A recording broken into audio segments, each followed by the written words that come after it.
Welcome back to the channel, everybody. Thanks for coming back to another video. So today I'm sat in my new car, as you'll probably guess from the title, and you'll probably guess what it is because I will probably put it in the title to get maximum clicks on this. So yeah, okay. Alright, we can't do the YouTuber thing of what can you guess what it is? Comment down below. Anyway, so I've been after a car of my own for a while. The situation is I've been using my wife's car, which is a Mercedes C220 CDI. You'll see it on the channel if you've been on my channel at all, and it's been great. It has been a warrior, to be fair. It's been really good, but you know, I need my own car. I haven't had one for a while, just due to circumstances. I didn't really need one. I was using that a lot of the time, like over the COVID times and stuff. It was just an expense we didn't need. But it's becoming a bit more awkward. I need to go out when she's at work and I don't have the car, and it's like, you know, can't really walk too far, so. You know, as in, there's a shop, but it's an hour walk away from me for the big Asda. I can nip to a little shop, but, you know, it doesn't really, work out too well. So, if you haven't seen the title of the video, this is what I've bought. Well, I'll give you a little teaser first. So, obviously it's some sort of coupe. Oh, thank you for my seatbelt there, sir. I'll just take that from you. It's very nice. It's really hard to do with the wrong hand. Oh, thank you. See you later. And we are in a pillarless coupe. So I love pillarless coupes. My favourite's got to be the W124 or the C124 Mercedes. The square, boxy Mercedes pillarless coupes are just something else. There is something about that shape that is just absolutely outrageous. I love it so much. So can't quite afford one of them in, you know, really good nick, but I have managed to get my hands on one of these. So let me take you outside and I'll show you what we're dealing with. Well, I'll show you this first. God, the sun is strong today. I'll see if I can overexpose myself so that you can actually see me. So yeah, we've got another Merc. Okay, so this is the daily that has been the daily, the C class, my wife's, and we love it. So it's a W203 C class. And that's what they look like. And this is a W209 CLK. So main difference, they're actually the same chassis. A lot of them, you can get these with the exact same engine, same gearbox, all that. But this one has the 2.7 litre diesel engine, which is used in the Sprinters, the ambulances, all that sort of stuff, and makes about 168, 170 brake horsepower, pretty torquey. And this one has got the same gearbox as this one. That one's a lot smoother, I don't know how. But the good thing is I have done this gearbox and the one in my SLK, which is the same, the 722.6 gearbox, or 722.5, I can't remember the nomenclature. But basically, there's a common issue in them, and I've done it twice now, so worst case scenario, you know, I can do this. And it's basically underneath it is just this. So I know the platform, which is, again, it's not very interesting, and, you know, content-wise, I thought, oh, I should get something different. But for the main part, I just need a car that I know at the minute, you know, that's the main important thing for me, and something that I can look after. So it's a bit different, but, you know, pretty similar. So let me show the engine bay. And here it is, the OM612 2.7 5-cylinder, which is very cool, diesel engine. So it's kind of like an old generation of engines. You see this in a lot of the older Mercs, but I love it. I actually love this engine already. I've got a bit of rust here, but this comes off, so I'm going to either gets powder coated or I'll paint it myself, grind it down and whatnot. But other than that, it's pretty honest under here. This is exactly how I got it pretty much, and it was a guy local. So I'm over near Warrington now, moved here for work a while back, and the guy was just slightly down south, well, kind of, is it? Still don't know my way around here, but it's near Stockport, so it was about half an hour, 40 minutes away. Lovely guy. I posted on the group for these, the W209 CLK owners group, and he reached out to me. Lovely bloke, name was Simon, and yeah, we met up. He'd been out in it to a car show, pootling around, and, you know, enjoying a nice bank holiday Sunday. And I looked around the car and I knew it was just right. I'd actually been to see a 3 litre, the CLK 320 CDI with all the sport kit and everything on it, in Coventry the day before, and it looked okay from the adverts. There was a few little spots I knew about.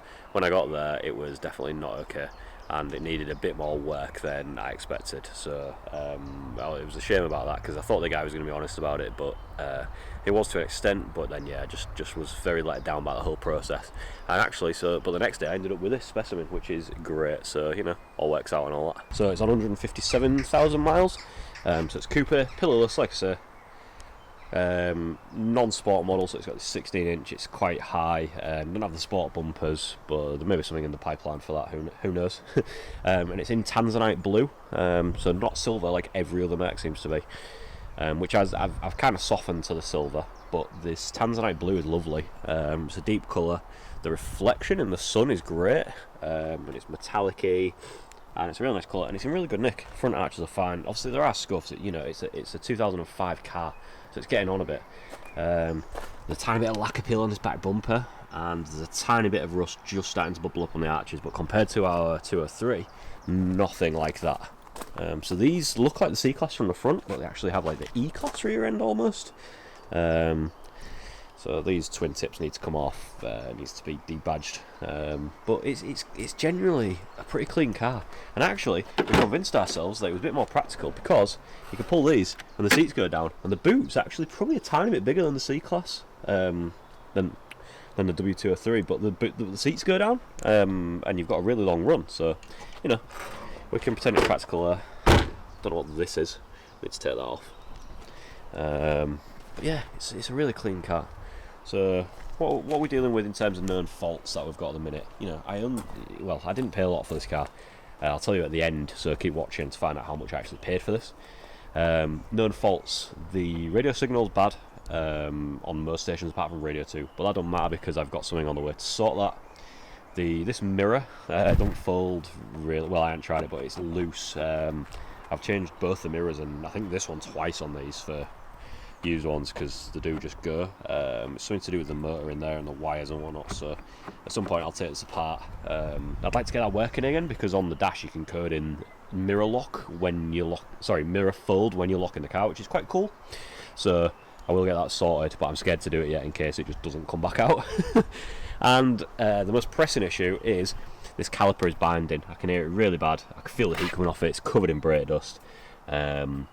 It hasn't messed up the discs too much as of yet, so I need to get it sorted. So I have got a caliper on the way from Autodoc, and I'm just trying to not use it too heavily and not sit on the brakes too much so I don't warp the discs. And hopefully we'll get away with just changing the caliper. And I've done the caliper recently on this, so it should be pretty much the same, so I should fly through that, but we'll get that videoed as well. I love this design, it's so big and open. So, getting in, this is what it's like on the inside. It's the same as the C-Class. The headlight washers don't work, but I don't care because I hate headlight washers. I was this close to pulling the fuse out on my E90 when I had those. Really annoying. We've got the sort of like the E-Class steering wheel, and I thought this was really dirty. But when I cleaned it, you'll see I filmed this before because it was really great. It was dirty, it was greasy, but my hands were feeling disgusting from touching the steering wheel. So I cleaned it really well, and actually, which, yeah, you'll see soon, but actually it took all the coating off. So the steering wheel was on its way out, and I think the grease was just like holding it together. So I'm going to need to do something with this, either get a known good unit, or I might get this recovered. But yeah, I think I've already talked about that in the clip that I filmed in the past, but you'll see in the future. But yeah, so its dash is a bit different. So you've got the digital speedo in the middle, and like when you put the cruise control on, it does, I won't show me it, but it does like a digital display around the top. It's got a physical clock, and then the digital fuel gauge and temperature gauge, which is quite cool.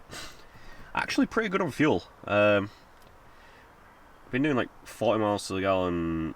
That's the guy before me is previous, but even just running to the gym across town, I've been getting like 45 miles to the gallon, which is crazy. There's no cup holder here like the W203, which is very, very annoying. You can get in here a cup holder. Don't look great, but I'm going to order one of them. It's like 55 quid. Apparently this is a ball to change, but we'll figure that out.